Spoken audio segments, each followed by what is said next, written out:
Back when I was at university, I did my honours thesis on the Miles Franklin Award. I know, I was very cool. It was a useful lens with which to think about Australian literature. At that point, the award had been going for about 50 years, and despite a spotty history, it remained the country's preeminent literary prize.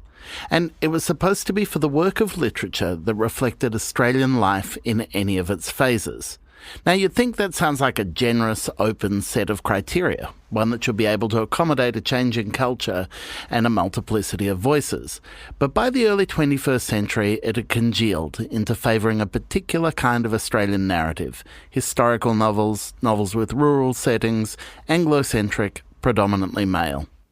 For a time, the award made the news only when there was some kind of controversy attached, rather than to celebrate the winner. Helen Darville manufactured a Ukrainian ancestry for herself and led her publishers in a traditional Ukrainian dance when she won, before being exposed as a grifter. Another year, judges disqualified Frank Morehouse's Grand Days because it was set overseas. Yet another year, every one of the shortlisted authors was a man. That last one led to the creation of the Stella Prize, also named after Miles Franklin, to provide a counterweight to the limitations of the more established award. But somehow, the award has prevailed. The Stella Prize clearly led to a shake-up and a greater sense of awareness by Miles Franklin administrators that Australian life, in any of its phases, meant more than just sepia-toned realism.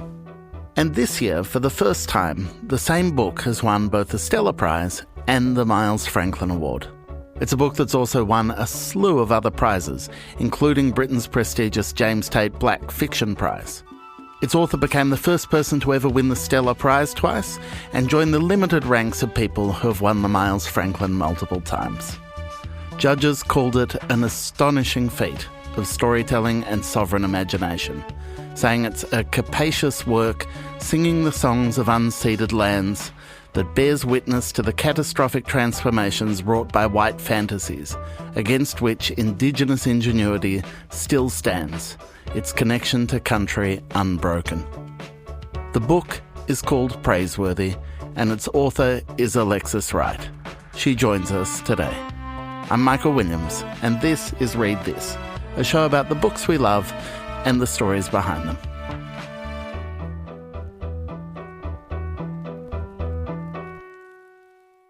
Alexis Wright is a member of the Wanyee Nation from the southern highlands of the Gulf of Carpentaria. Her 2006 novel, Carpentaria, for which she won her first Miles Franklin, is an enduring classic. Its follow-up, the Swan book, a future-set response to the Northern Territory intervention, is a personal favourite. And her polyvocal oral history of visionary Aboriginal leader Tracker Tillmouth won the Stella Prize in 2017. Around the time she was working on Tracker, she had the idea for a new novel, a big novel. Praiseworthy is the name of the fictional town at the heart of that story, a town that has been enveloped by a cloud of haze, part unsettled ancestors, part environmental disaster. Alexis is an extraordinary author, and I wanted to introduce her today with words that do her and her contribution justice. And I'm going to defer to the words of a previous Read This guest, Tony Birch, who wrote a profile of her for The Monthly. Tony wrote, "Alexis Wright is an Aboriginal woman. From January 26, 1788 until this day, the moment you read these words, no group of people on this continent have suffered greater human rights abuses than Aboriginal women. Their country has been vandalised and stolen, as have their loved ones. Every conceivable barrier, be it the gun, a prison cell, a racist education system, men, has attempted to silence them. To understand the failures of systems of racism and abuse is to know courage and tenacity. Alexis Wright is as strong as any person I know. Never mistake her auntiness as a sign she's a pushover, for when push comes to shove, and she feels a need to defend her people and country, Wright is a ferocious warrior. She is also loving and generous, and we will always need her." I began our conversation by asking Alexis about her grandmother, a woman I know played an important role in her conception of storytelling. Well, she's somebody that I love dearly from a very early age. I would often run away from my mother or run away from home. And as soon as my mother turned her back, I'd be over the front fence and heading to her place from about the age of 3. She lived on the edge of town. She just had a house, a corrugated iron place, and it had dirt floors. She didn't have any electricity. And she was a fantastic gardener. And that comes from the Chinese side of the family. Her father, who had a market garden, sort of vegetables, and up at Lawn Hill in the Gulf of Carpentaria, where he met my great-grandmother, who was a Wanyi lady. And she couldn't read or write, but she had a great interest in the world and people around her. She often went walking around the dry riverbeds and down the rubbish tip to get old tin cans for her pot plants. And she liked to visit people along the riverbank who were camping. She'd always stop and say hello and have a talk. She liked meeting people and talking to people. She'd go to town every other day because she didn't have any electricity. She had an old kerosene fridge.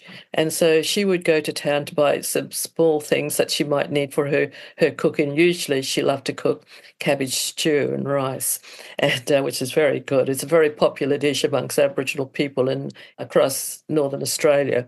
When she went to town, it was quite a long walk, and she'd call into anybody's house, whether they were Aboriginal or not Aboriginal people, and made herself very comfortable. She would expect people to welcome her and give her, a glass of water if she needed a glass of water, or make her a cup of tea. She just had this ability to treat everybody equally and expect to be treated well in return. I think that's a nice way to approach the world. Yeah, she was just a beautiful person, and I became like her little shadow. I think she had lots of grandchildren. We have a very big family. I have a lot of cousins, and now we number in the hundreds. Maybe more. I don't know, but there's a lot. That's pretty great. In a lecture that you gave at the Sydney Opera House back in 2001, you said your grandmother had stories to explain everything, who we are, who each of us were, and the place on our traditional country that was very deep and special to her. She was our memory. She was what not forgetting was all about. It was through her that I learned to imagine. I think so. I learned to imagine through her because of the way she described everything around her and the stories she would tell, and just how she saw the world. It was a very cultural way of seeing things, and you had to be able to imagine these things.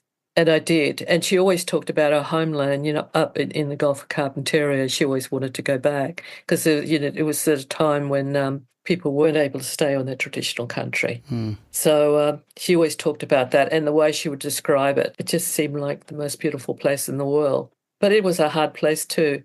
But yes, she did teach me to see things differently and to just imagine differently. And I think that was my saving grace, really. I think I was very fortunate to have had a grandmother that I could be close to, because it was a struggle for my mother, and my father died when I was very young. Did she talk to you differently because you were a child? Do you remember? I mean, did she edit stories, or did she shape the world a particular way for you as a child? I listened to her talking to other people, right. Talking to family. Family members would come to Grandma's place and they'd all sit outside and drink tea and talk and tell stories and gossip, but also there were stories about traditional cultural things that were just spoken about in passing. So I just picked up a lot of that when I was a child. I don't think she especially sat me down just to tell me particular stories. I just heard them through her talking and other family members talking together, and her talking to people wherever she went. How much do you think those heard conversations in your life, and whether they're gossips or they're old stories or whatever the stories they are, have infused and influenced the way you approach your writing practice? Um, I think the writing practice comes from a number of things, Michael. Part of it comes from my conscience that's been shaped by people like my grandmother and family members, and also through the work that I've done through my life, working, for our own people, in our own organisations, and for our concerns and land rights. I think I was very fortunate that had access to some really great orators from our world. I think I was very lucky and fortunate to have had access to people like that who were always giving us guidance as younger people.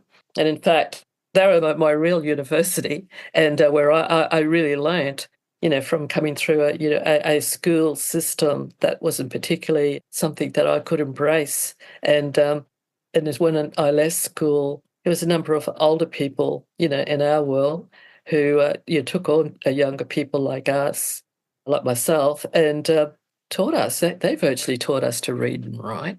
They taught us to have an inquiring mind and to imagine and to research and find ways. They expected us to do all these things. When I first started working, in our world, with a lot of people like that, they would have meetings, and they would go on for hours, and they'd want someone like me to take the minutes. They expected me to write down every word, not just the points of what came out of the meetings, but write down every word. And I guess we didn't have money to buy a tape recorder. So I became the human tape recorder. But it was more than that. It was an education. They were teaching people like myself to listen, to hear, to think, to see what's happening in our world and who we are, what culture is all about. And they expected us to go out, do the reading, do the writing, and find out what other Indigenous people are doing across the world, what's happening in the legal system, in other places in the world that could help us here. I then studied literature from across the world, and I still do that, to find out how I could write the type of writing that I'm doing now. It's been something that I've been building for a long time now to reach something like Praiseworthy. I mean, it's such a towering achievement and so utterly your own voice, your own rhythms. The thing that strikes me almost above all else about this book is the ways in which you've found entirely a kind of different register in the way it's done. In one interview, you talked about to write it, you knew you had to write it off key from regular fiction and find that different note. That's right. I thought really deeply about how to write this book. I knew it would be a big book. I didn't realise it would be this big. And, I wanted to write a book that the spirit of the times, and I was deeply concerned about environmental issues. I'm deeply concerned about our ability as Aboriginal people to cope with climate change. And, we've gone through climatic change in the past. We're the longest living culture in the world. And I thought really deeply about those things and how did our ancestors survive over tens of thousands of years. So I was thinking about that and trying to figure out how to put this book together. And it's not just the story, it's also about the tone that I wanted to capture in the book, that rhythm. And I knew that, as you said, it needed to be written off key in a different rhythm. And I thought about what we say in the Gulf, we're of one heartbeat. And I wondered, well, what does that heartbeat sound like? And I felt it sounded like a slow rhythm. And that's, the sound of a didgeridoo, the yidaki, clapsticks, women singing ceremony. And it's a slow beat. And those sounds, they come from the earth, instruments made, from, country. And that's the tone I wanted to bring in this book. So I've really worked and reworked to make that tone consistent throughout the book. This seems like a nonsensical thing to say, but you achieve a kind of sense of slow urgency. The book is never less than kind of furious and grief-stricken and full of these kind of big emotions, but manages to temper them through a kind of prevailing spirit of patience or a long view. You and I spoke once years ago, and I remember you saying that when you were younger, you were a real hothead and would, fly off the handle about things. And I'm interested in a career in advocacy and activism, caring about these issues and these ideas and caring about your community and trying to find ways to impress upon an audience the urgency of the thing. How did you find the way to slow down while retaining urgency? This is something I've been taught as well, is that to take the long view. And I think that writing those minutes years ago taught me patience. And that's what they were aiming for, to teach young people that you needed to have patience, extreme patience in dealing with what we're dealing with. And I do have a lot of patience. I have enormous patience. But at the same time, there's storms brewing. I watch storms and seeing, the storms that are created for us. And I see the storms in the Gulf of Carpentaria, and they're huge, they're mighty. And the book, in a way, is a response to so little we know about our world and what's happening in our world and how it's shaping and reshaping us. And I wanted to explore all those things. Coming up in just a minute, Alexis reflects more on the characters at the heart of Praiseworthy, Causeman Steele and his family, and shares why she felt this book was so important to write now.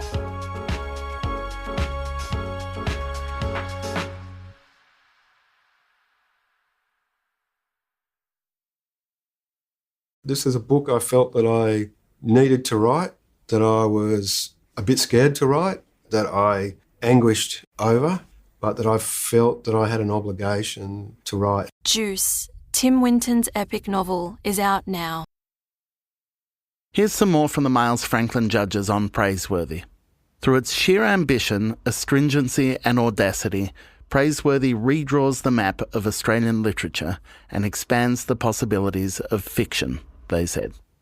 Beyond the environmental allegory of the haze and a world that feels on the brink of end times, the book is fiercely, passionately engaged with questions of government control and self-determination, reckoning with the failures of imagination, policy and empathy of contemporary Australia. At its core stands the Steele family. The eldest son is called Aboriginal Sovereignty, and he's in a state of despair. His 8-year-old brother is consumed by the hateful stories he reads on the internet. Their mother, Dance, has a deep connection with moths and butterflies and a desire to escape, seeking a people smuggler to take her to China. And the family's father, the main character of the book, is on an obsessive quest to save both family and people. He's known as Widespread and Planet, but mostly by the name Causeman Steele. He's a culture dreamer, and he's a visionary, and he decides he's going to bring his people over the burning planet, and he's obsessed with it all, and he can see, like anybody can see, that we're not getting much support here, in recognising our rights and what our rights really are, and our sovereignty here. So he's finding a way that he's going to take his people over the burning planet, and so they're going to be able to survive to tell the tale on the other side, which is what our ancestors did and got shaped in that time. And it takes time, and we will survive. You compellingly make the case for survival. But Causeman's donkey-based vision, I mean, he's a wonderful figure in many ways. I understand that Causeman owes more than a bit to Tracker Tilmouth. Not necessarily. Tracker was a far more sophisticated visionary in a way, and in terms of developing sustainable economic policy and an economic vision for Aboriginal people across Northern Australia or anywhere. He had enormous vision, enormous ideas, and he's a totally different kettle of fish. But this is a person who is on a community, who's not getting any support from anybody. And he's trying to create a vision to help his people ride through the storm of global warming.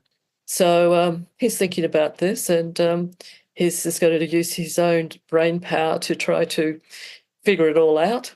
And he's clapped our sedan, and he's going to travel all over the country, and he's going to fulfill this vision of creating this global transport company that will replace maybe Qantas. And That's right. will. Replace the kangaroo with a donkey is the only way. Well, the kangaroo is a native animal, and I don't think the kangaroo is going to do our bidding. No. And But a donkey might? A donkey might. The great tragedy of the book is while Korsman's on this quest for the next generation of the Steele family, for Tommy Hawk and for Aboriginal sovereignty, the stories they're hearing, the stories they're being told, the national reality they've inherited is one that is limiting their options and indeed steering them down paths that are not their own. This is true, and I wanted to think about what happens to people through generation to generation of bad decisions made on their behalf, and they're not being able to do a thing about it. And people spend their whole lives fighting, or for the chance to be able to design our own future. I've worked with people in the past, on ideas of Aboriginal self-government, and I always remember some of these really senior people, who know this country back to front, know its stories, and it's, and so much about this country. It's not funny, and we don't hear them, and we don't understand what culture is all about. This long-term culture that belongs here, and I wanted to explore those issues and those concerns, and what happens to people when you keep on making those wrong decisions. Government keep making those wrong decisions that take away that power. Those senior people would always say to me, "We've always governed ourselves. We have always governed ourselves." And what do you do? And someone else says they govern for you, and they make the wrong decisions all the time. What do you do? So I wanted to try to address that in the book, and address that idea of Aboriginal sovereignty. And through that young character, that beautiful young man who his father had named from birth Aboriginal sovereignty, so he'd always remember who he was. I think you say in the book he names him Aboriginal sovereignty because they're the only words his father loves to say. That's true. and only words a lot of Aboriginal people love to say, and say it they will and say they must, and will continue to say it, I guess. I thought it was necessary to write this book, and to really show the complexities and the growing complexities of what's happening here. And it's not cut and dry. And I hope that people would understand that what am I saying?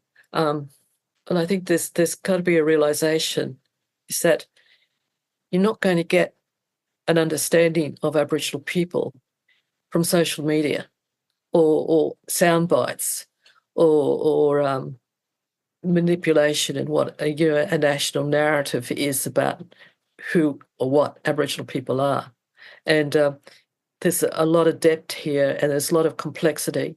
And this is why this book became what it was, because I wanted to try to bring this, out in some way. It.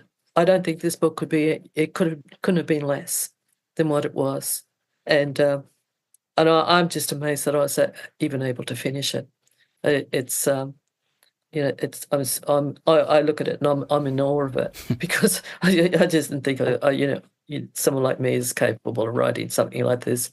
But I really think it's necessary, Michael, that we look at things, more deeply. We have to.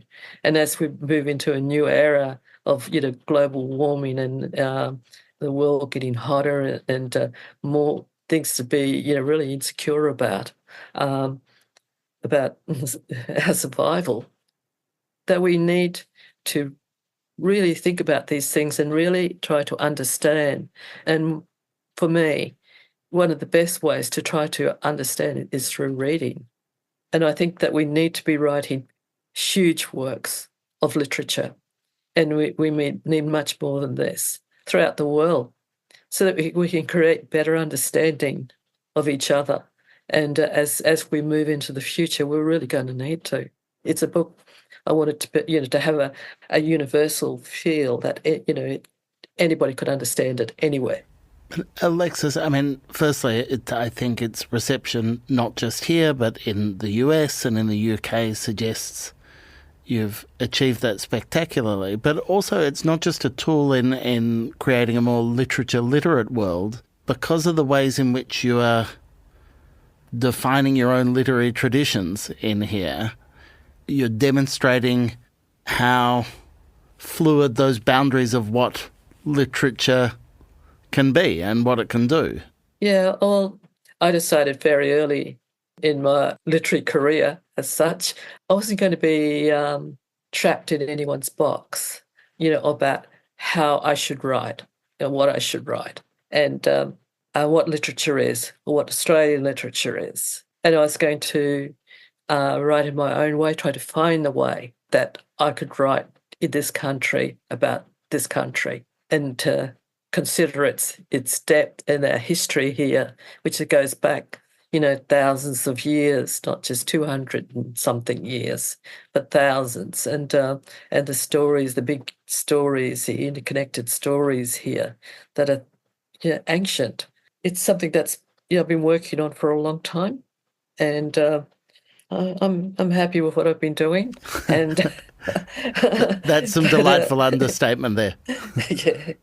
So, it's and I've always wanted to. I thought if I am to write, I wanted to always challenge myself, and to keep challenging myself, and I'll take risks in what I do, how I write. I did that with Carpentaria. Started from Carpentaria, and that was a huge risk, and it nearly didn't get published, and until until Ivor Indic, my publisher at Chiramondo, he looked at it and asked me some really hard questions about why I wrote it the way I wrote it, and then he said he'd be happy to publish it.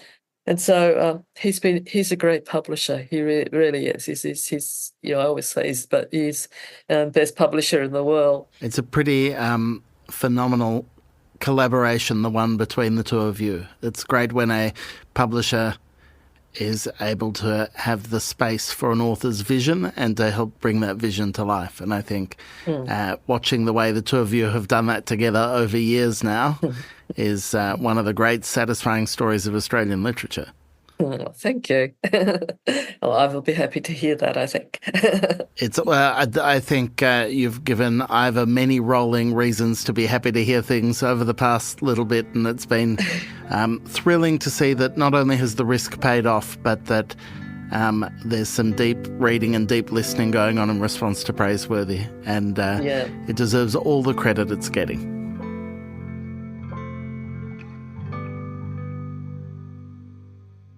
Grandma was a great gardener. She grew all sorts of things. She grew Chinese cabbage, and she had an old-fashioned flower garden on one side. They were very old-fashioned types of flowers, like zinnias. I grew a garden of zinnias last year after I finished Praiseworthy when it got published. They were gigantic. They were huge, but she had small zinnia flowers in her garden. I remember that. I love that you had to finish writing the book before you would let yourself indulge and go out to your own garden and do that you couldn't plant zinnias. Yeah, our garden was totally overgrown because I just didn't have time. I didn't have time in probably the last decade of doing Tracker and Praiseworthy at the same time. So I really didn't have time. All I did was think of the book or the job at hand or whatever I had to do. And the book always stayed with me. But in the last 3 years, I had collected a few packets of zinnia seeds each year that I was going to grow in the garden. And I got the chance and I just put all the seeds in. And they all came up. It was just amazing. I'm very happy as a reader and I'm very happy as a person in the world that this astonishing book is out there in the world. But I'm almost as happy for you, Alexis Wright, that you finally got back to your garden after that decade. Alexis Wright, thank you so much. Thank you, Michael. It's such a joy talking to you, as always. Alexis Wright's Praiseworthy and all of Alexis's other books are available now, and you can read that Tony Birch profile of Alexis and Praiseworthy in the monthly. Thanks for joining us for this special episode of Read This. We'll be back to regular programming next Thursday. Read This is produced and edited by Clara Ames. This episode was mixed by Atticus Bastow. Original compositions by Zoltan Fetcher. Thanks for listening, see you next week, and a big congratulations to Alexis Wright.